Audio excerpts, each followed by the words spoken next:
네, 전해드린 대로 국민의힘 이준석 전 대표와 인요한 혁신위원장 간의 신경전이 벌어지는 가운데 이 전 대표 대구를 찾았죠. 이 두 분과 함께 정치권 소식을 좀 자세히 짚어보도록 하겠습니다. 윤희석 국민의힘 선임 대변인, 장윤미 민주당 법률위 부위원장 모셨습니다. 안녕하십니까? 네, 안녕하세요. 네, 반갑습니다. 자, 이준석 전 대표 자신의 이 토크 콘서트를 찾아온 인요한 위원장을 미스터 린튼 이렇게 말하면서 영어로 응대를 해서 논란이 일었었죠. 이 당시 발언과 또 인요한 위원장의 반응까지 다시 한번 들어보도록 하겠습니다. Well, so Mr. Linton, I wasn't expecting you. Please join us for the discussion. But at the moment, I have not much to tell you. I'm really sorry. What have you learned from the recent council election? Have you tried talking to people of council? Seriously. 그 영어로 막 했던 거 그때 좀 솔직히 좀 기분이 좀 상하셨어요, 위원장님? 기분 좋은 일은 아니죠. 그리고 서양 문화에서는 그 의사 보고 미스터 그렇게 부르지는 않습니다.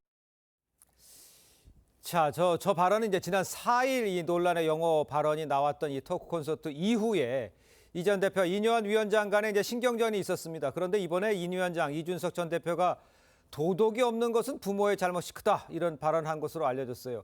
이 전 대표가 강하게 반발했었는데 먼저 어떤 맥락에서 어떤 의미에서 이런 얘기가 나왔는지를 좀 배경을 좀 설명을 해주셔야 될 것 같아요. 네, 어제 그 충남 태안에서 예. 저희 당의 이 청년당원 대상으로 한 이 혁신 모임이 있었습니다. 예. 거기에서 인요한 혁신위원장이 이 한국의 그 예절 교육, 한국의 이 고유한 아랫목에서 어른들로부터 교육받고 예.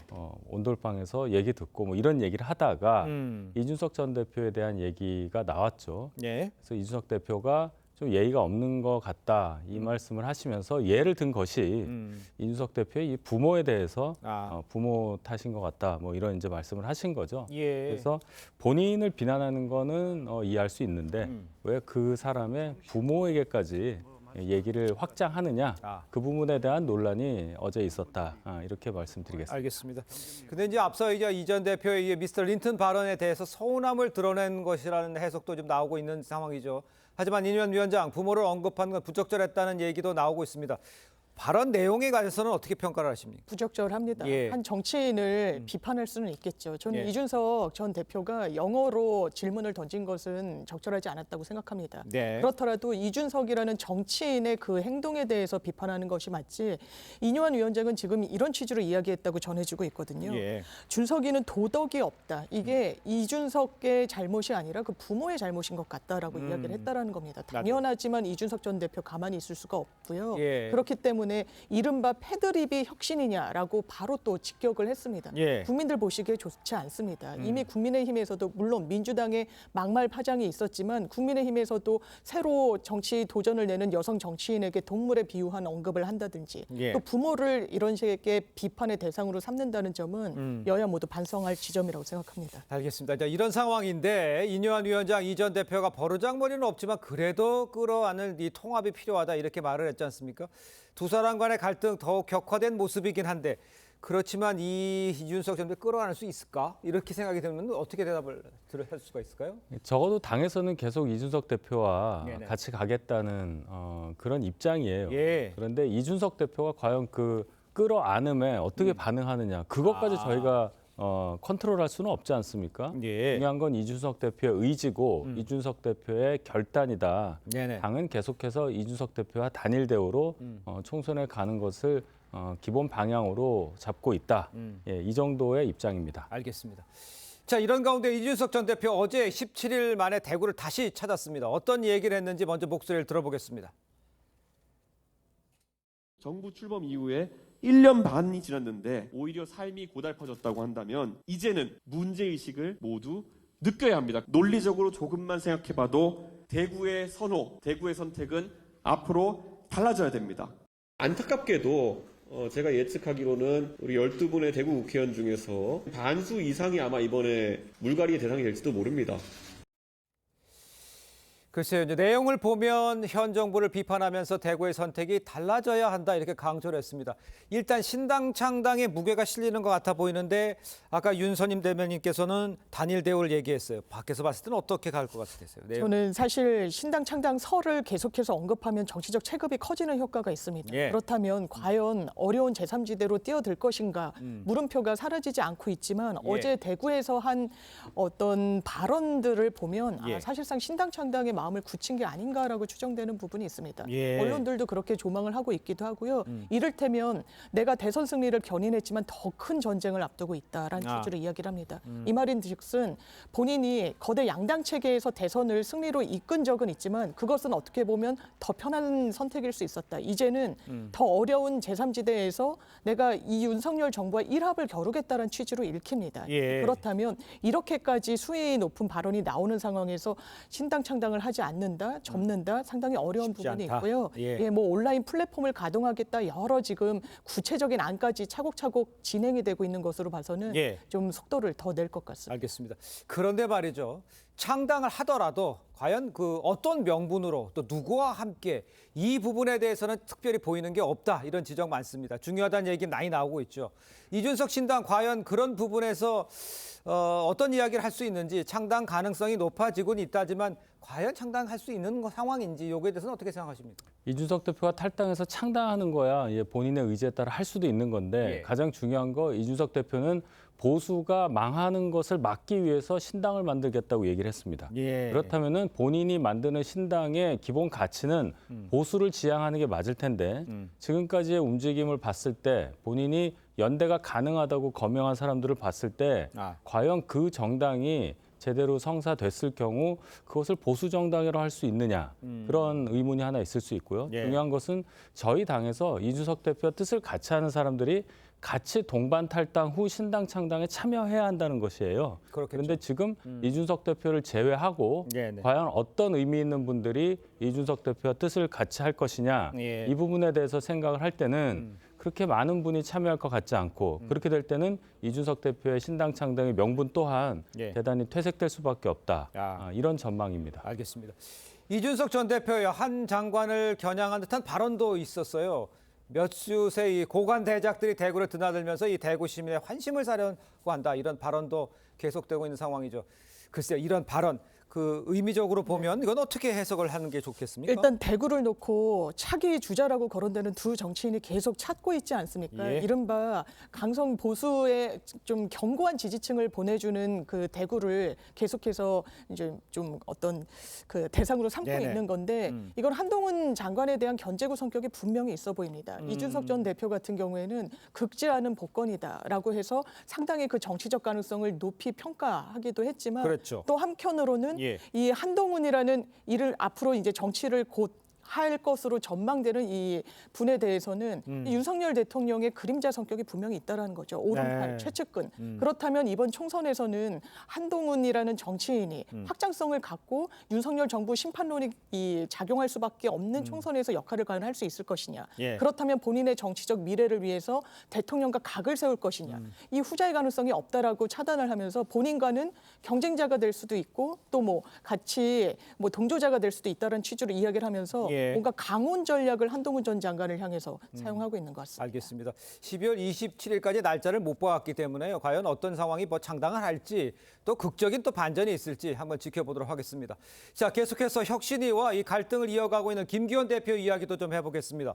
험지 출마 압박에도 지역구인 울산을 찾았죠. 어떤 이야기를 했는지 함께 들어보겠습니다.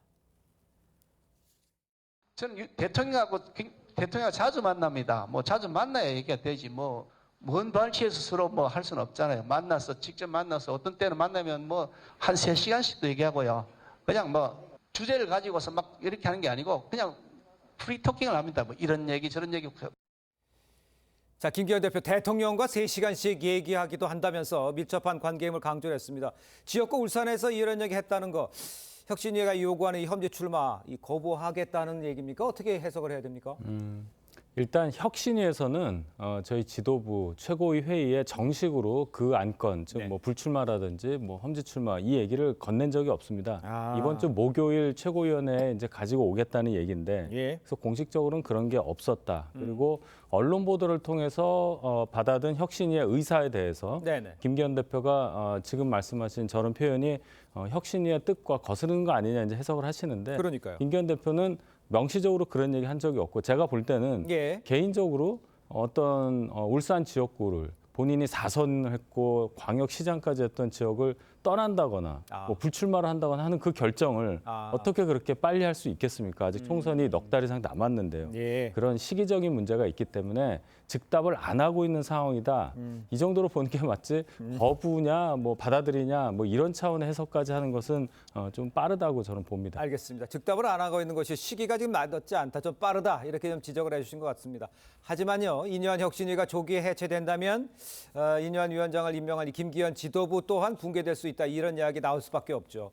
김 대표가 총선 승리를 위해서 결단을 내릴 가능성, 이거는 뭐 좀 이르다 얘기는 했습니다만 어떻게 보십니까? 사실 1차적으로 보면 의정보고회를 어쨌든 본인의 지역구에서 한 12년 만에 개최를 하셨고요. 했잖아요. 예. 하루에 3차례 여러 동을 드나들면서 하는 것도 이례적이라고 할 수 있습니다. 당연히 예. 정치적인 어떤 해석을 나올 수밖에 없지만 그럼에도 불구하고 많은 분들이 김기현 대표가 과연 버틸 수 있을 것인가에 대해서 말씀을 하고 계시는 것 같습니다. 대통령과의 교감을 이야기하는 것도 그렇고 내가 대통령과 직접적으로 소통을 하면서 무언가 혁신위도 계속 사실상 제1안으로 내놓는 게 중진 용태 아니겠습니까? 그렇습니다. 그런데 그것이 수용되지 않았을 때 혁신위 내부에서도 우린 사임을 하겠다. 굉장히 갈등이 많이 가고 있는 그런 국면 속에서 이걸 전국적으로는 수용하지 않을 수는 없어 보이는 국면인 것 같습니다. 알겠습니다. 버틸 수는 없고 결정의 시간은 조금 기다려봐야 될 것이다, 이렇게 이해를 좀 할 수 있을 것 같습니다.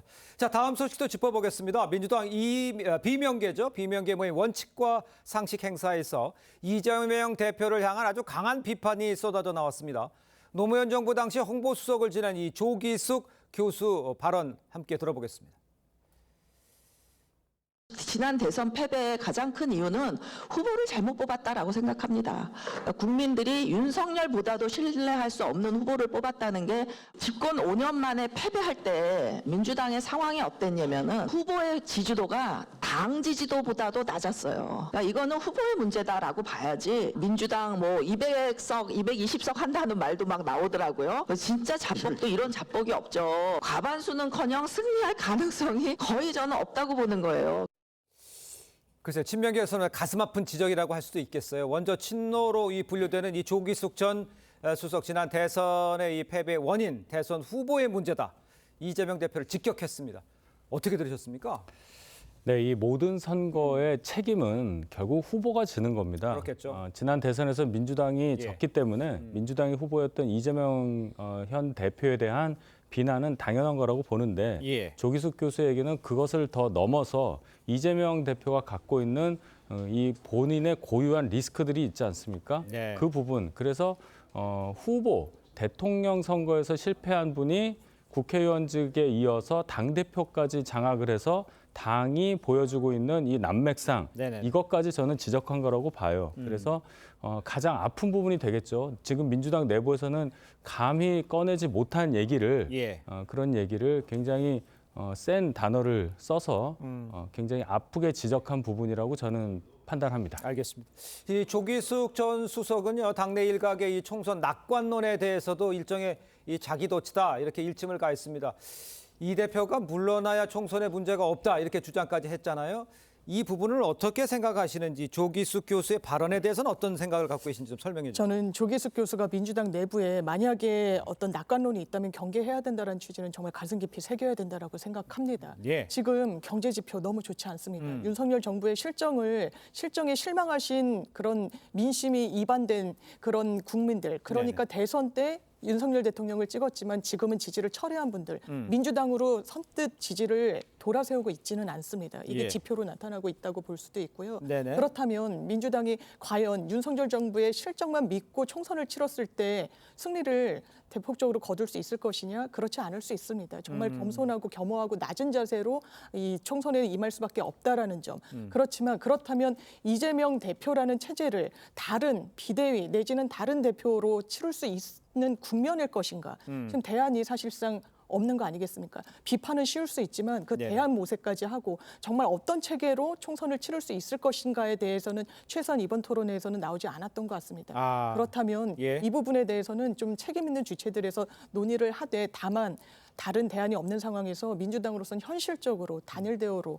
이재명 대표 체계로 총선을 치를 수밖에 없어 보입니다. 그러니까 지금 이재명 대표 이외에 다른 대안이 없다라는 이제 평가를 내리신데 그렇다면 사당화된다는 지적에 대해서는 어떻게 생각하십니까? 사실 그런 부분을 지적하시는 의원님들 계시죠. 예. 당내 민주주의가 협소해졌다. 지금 민주당의 이재명이 아닌 이재명의 민주당이 된 거 아니냐. 그런 부분까지 당연히 예. 이 부분 깊이 새겨야 된다라고 생각하고요. 왜냐하면 그것이 일부 국민들께서는 생각하시는 지점과 맞닿아 있는 지적일 수도 있어서 그렇습니다. 네. 그렇다면 어떤 체계로 국민들께 다가갈 것인지를 예. 고민해 보겠습니다. 알겠습니다.